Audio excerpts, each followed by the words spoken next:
Have you ever wanted to play a run like that? And you're probably saying to yourself, I'll never be able to do that. Well, you would be wrong, because this is actually a fairly easy run to play if you can just get one thing down, and we're going to talk about that in just a minute. All right, now, as I mentioned, this run, when you break it down, is actually fairly easy because you only have to know 4 notes. That's right. When you're doing all of these runs, you tend to think, I've got to know all these individual notes, when in actuality, all you need to know are 4 notes. Now, when we break this down, it's just one chord. We're going to do it in the key of G major because it's a whole lot easier to see it in the key of G. You can move this to any key that you want, and it feels good in the hands. That's what's nice about this particular run, is that it doesn't really contort your hand all that much. You know, for the most part, all the keys feel good in the hands for this particular run. So we're going to do it in the key of G major. And in the key of G major, you've got 1 sharp, F sharp, and then G. So again, we got G, A, B, C, D, E, F sharp, and G. That F sharp is going to come in handy in just a minute.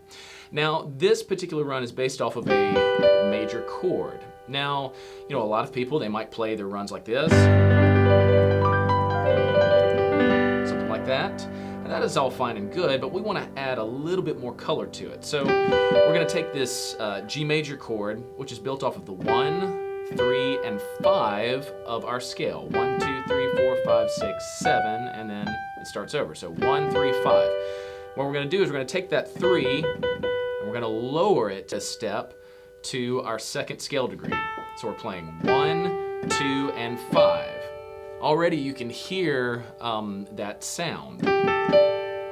It's got that nice kind of shimmer to it. Here's the major chord. That's fine, sounds good, but the reason for that is that you've got this little dissonance going on.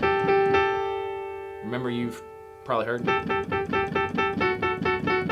that sort of thing.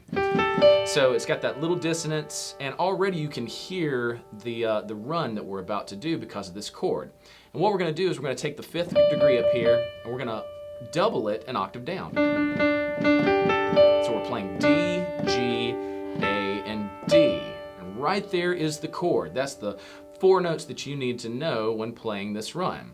And all we're going to do is arpeggiate this run. Now, whenever you start to do this, I encourage you to start off slow, and there's a couple of things that you have to know in order to make this run kind of sound good. You need to learn how to connect this, and I'll show you how to do that in just a second. But to start off with, you want to build up some strength in your hand. And so we're going to take this chord right here, and we just need to arpeggiate this chord, and we're going to start from the bottom and go up. So you're going to play D, G, A, D, and then back down. Just try that with me. Just arpeggiating the chord, note by note. And then over time, slowly pick up the tempo. Now as you pick up the tempo, I want you to think light fingers. I don't want you to like play hard fingers like you've got weights on them. Keep it nice and light, because that's going to help you as you pick up the speed. You get faster and faster.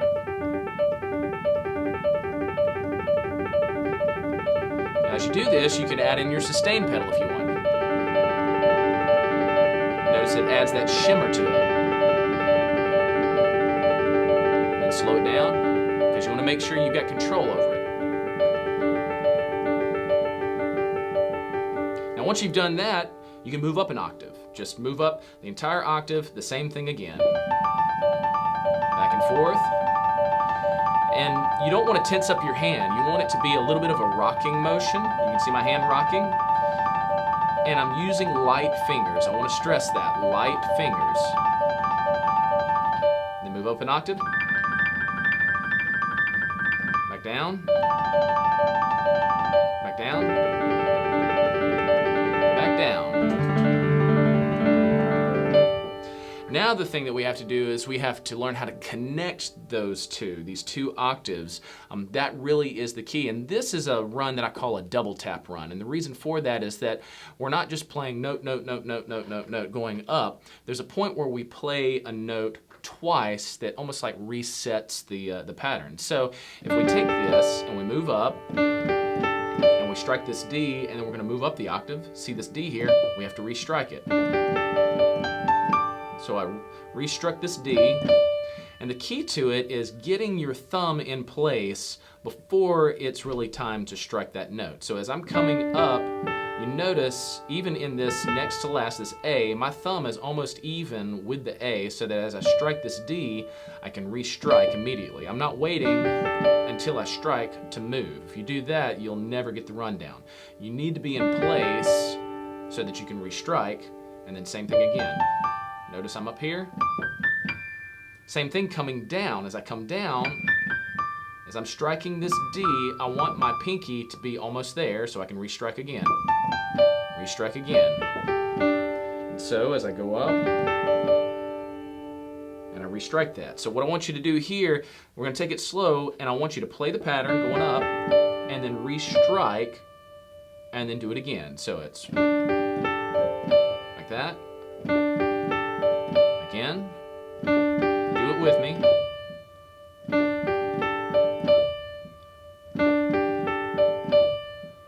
A few more times. And then we're going to continue the pattern up. Let's continue the pattern now. Come back down. Now then the same thing coming down. When you come down, okay, you want to get your pinky in place. Like that. Start from the bottom, move up.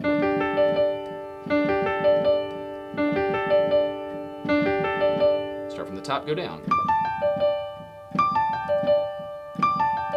And notice with this, I'm holding my sustain pedal pretty much through all of it because there are no wrong notes. Now one of the things, as you move up and you get 2 octaves, you'll want to move up to 3 octaves. So you move up, and then come down. Notice again, I'm double tapping that D. And come back down. And notice I'm keeping my hand the same. It's just this chord right here. So as I move, my hand is getting in place already for that same chord again. Like that, okay? Now, one of the things that you can do in order to make it a little bit flashier is instead of just going up and down, what you could do something like this. That's all fine and good, but if you want to make it sound a little bit flashier, you can kind of go up, down, and up in the same octave. So you would go up, back down, and back up in that same octave, and then you move. So it's up, down, up, like this. You can move up, and again. Okay, so starting from the bottom,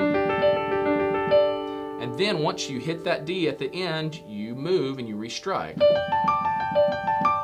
Okay, so when I connect these two, a little bit slower. Move up the octave. Same thing coming down.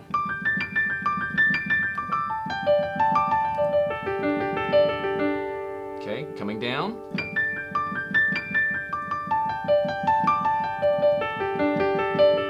So coming down, it's down, up, down. Going up, it's up, down, up. So it's up, down, up, restrike. Up, down, up, restrike.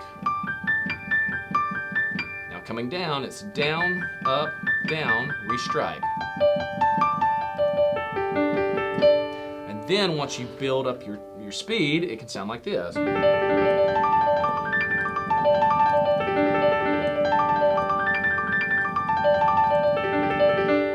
Okay? Now, that allows you just to do the run, but what if you want to, give it a little bit more flair? Well, you can take that and start to split it into both hands. And so do the exact same thing in your right hand, but just on 3 notes. So if I start here, I've got my G2 chord, and I can start at the bottom, continue it. And one little exercise you can do is do this pattern right here, and then move an octave. Move an octave. Okay, so it'd be like this. Like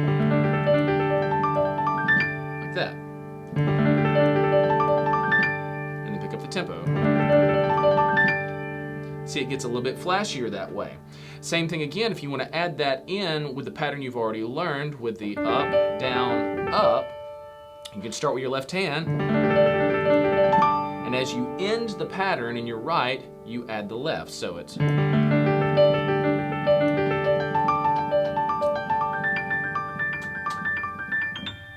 like that. And as you pick up the tempo, same thing coming down.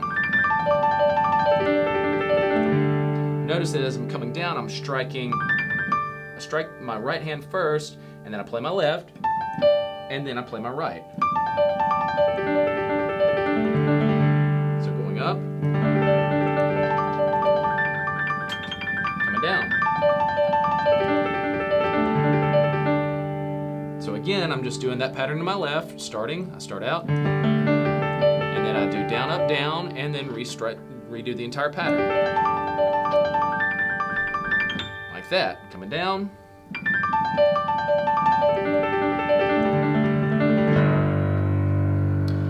Now then, that added a whole lot of flash to it, as you can see. There's a couple of other things that you can do as well, just to kind of modify it. Instead of just doing the chord in your left hand and doing identical, you can just do single notes. And this is going to be key. As I mentioned, you want to remember that F sharp at the beginning. If you want to add a little bit more color to it, you can add that F sharp in just a moment. But we're going to start off with just adding the G. So when we start off, same thing. Instead of just doing this chord here, you can just add the G. And what I'm going to do is I'm going to strike the G first, or, you know, you can do the pattern and then land on it. So do the pattern, land on it. Coming down, I strike the G first before I get into the octave. Moving up, I strike the G last, going up the octave. So I do the pattern.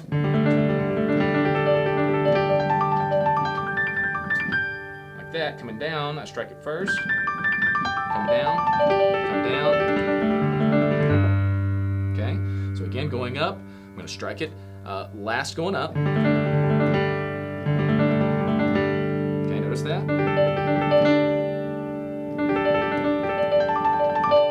You can do the D like I did there, or you can do that G. So strike it last. Coming down, strike it first. Same pattern that you've already learned. Now if you want to add even more color, instead of striking the G, let's do the F sharp and see what happens. So you do the G, chord. Notice that's got a lot of sparkle to it. And what I'm doing there is I'm striking the F sharp first in the pattern. So I'm striking the F sharp here.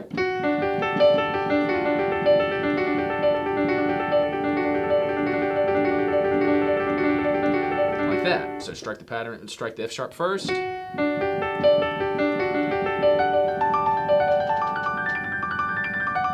Coming down, same thing.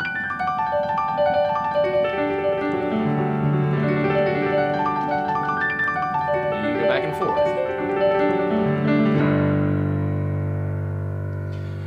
So hopefully that gives you a couple of ways of playing this one flat sheet run. Again, all based off of one chord, which is the Sus2 chord.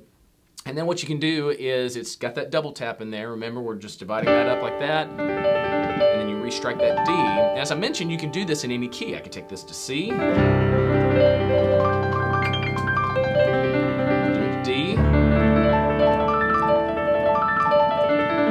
F. E. Do B flat.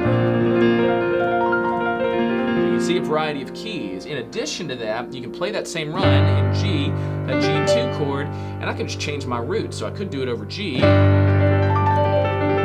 could do it over E minor, I can do it over C, over D, I can even do it over E flat, dissonant there, F, and then back to G.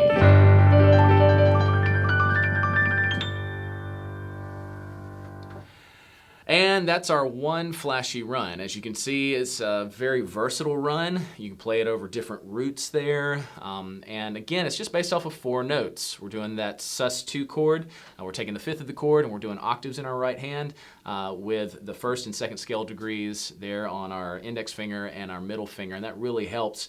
You can move it around in different keys. You can make it a little flashy. You can simplify it. It's a very versatile run. So I hope you have fun with it. Put this into your bag of tricks. Make sure you like and subscribe to the channel and head over to pianosity.com to check out some of our curriculum there. Remember to have fun and happy practicing.